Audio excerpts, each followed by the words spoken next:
they were having Quiapo. More than 100 cases pa. Kaya meron pang pagkakataon. Only in Quiapo.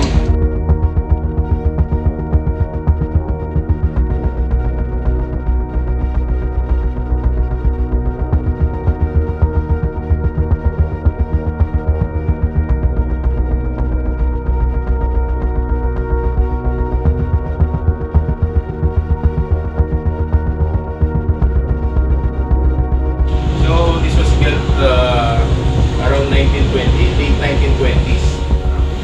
Yung mga nag-rent dito before were mostly from the provinces. Tapos may mga pinapaharan silang mga anak dito sa universities.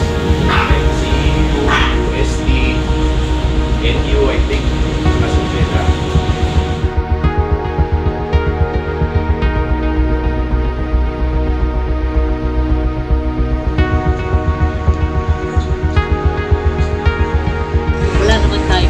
With modernization, but unfortunately, sometimes they forget what the heritage is all about, which is really an integral part of Philippine civilization and Manila civilization.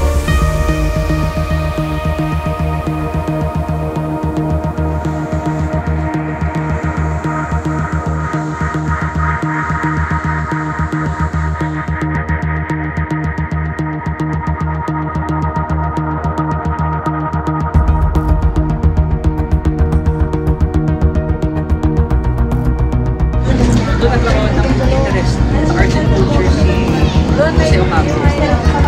Some would even say na dahil president Japan pa daw na yun, dahil na he's now parring with Western nations. Pero ito yun say, kasi si Jose Ocampo kasi sa